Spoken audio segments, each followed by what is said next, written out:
पद्म पुराण से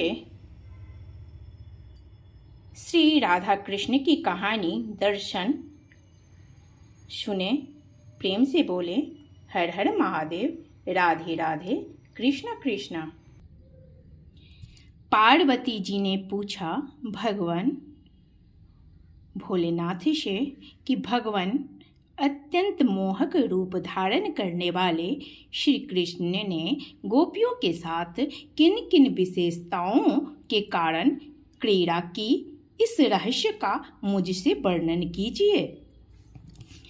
महादेव जी ने कहा, देवी, एक समय की बात है, मुनि श्रेष्ठ नारद यह जानकर कि श्री कृष्ण का प्राकट्य हो चुका है, बीना बजाते हुए नंद जी के गोकुल में पहुंचे। वहां जाकर उन्होंने देखा महायोगी माया के स्वामी सर्वव्यापी भगवान अच्युत बालक का स्वांग धारण किए नंद जी के घर में कोमल बिछौने से युक्त सोने के पलंग पर सो रहे हैं और गोप कन्याएं बड़ी प्रसन्नता के साथ निरंतर उनकी ओर निहार रही हैं। भगवान का श्री विग्रह अत्यंत सुकुमार था।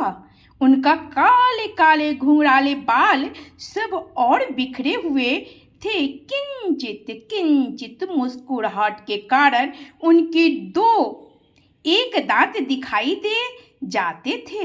वे अपनी प्रभा से समूचे घर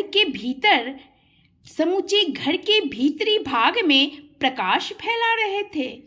नग्न शिशु के रूप में भगवान की झांकी करके नारद जी को बड़ा हर्ष हुआ। वे भगवान के प्रिय भक्त तो थे ही, गोपति नंद जी से बातचीत करके सब बातें बताने लगे। नंदराय जी, भगवान के भक्तों का जीवन अत्यंत दुर्लभ होता है। आपके इस बालक का प्रभाव अनुपम है, इसे कोई नहीं जानता। शिव और ब्रह्मा आदि देवता भी इसके प्रति सनातन प्रेम चाहते हैं। इस बालक का चरित्र सबको हर्ष प्रदान करने वाला होगा। भगवत पुरुष इस बालक की लीलाओं का श्रवण, गायन और अभिनंदन करते हैं। आपके पुत्र का प्रभाव अचिंत्य है। जिनका इसके प्रति हार्दिक प्रेम होगा वे संसार समुद्र से तर जाएंगे। उन्हें इस जगत की कोई बाधा नहीं सताएगी। अतः नंद जी, आप इस बालक के प्रति निरंतर अन्य भाव से प्रेम कीजिए। यूं कहकर मुनि श्रेष्ठ नारद जी नंद के घर से निकले। नंद ने भी भगवत बुद्धि से उनका पूजन किया और प्रणाम करके उन्हें विदा दी। तदंतर वे महाभागवत मुनि मन ही मन सोचने लगे, सब भगवान का अवतार हो चुका है, तो उनकी परम प्रियतमा भगवती भी अवश्य अवतीर्ण हुई होंगी।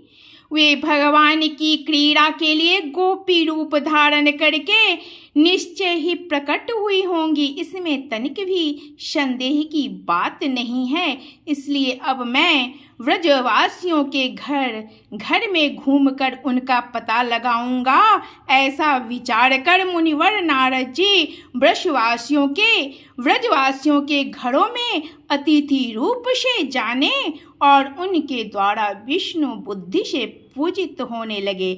नंद कुमार श्री कृष्ण में समस्त गोप गोपियों का प्रगाढ़ प्रेम देखकर नारद जी ने उन्हें मन ही मन प्रणाम किया।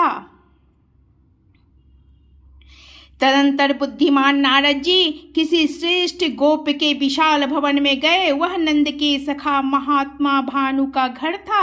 वहां जाने पर भानु ने नारद जी का विधिवत सत्कार किया। तत्पश्चात महामना नारद जी ने पूछा, साधु तुम अपनी धर्मनिष्ठता के लिए इस भूमंडल पर विख्यात हो, बताओ क्या तुम्हें कोई योग्य पुत्र अथवा उत्तम लक्षणों वाली कन्या है? मुनि के ऐसा कहने पर भानु ने अपने पुत्र को लाकर दिखाया। उसे देखकर नारद जी ने कहा, तुम्हारा यह पुत्र बलराम और श्री कृष्ण श्रेष्ठ सखा होगा तथा आलस्य रहित होकर सदा उन दोनों के साथ विहार करेगा। प्रेम से बोलिए राधे राधे।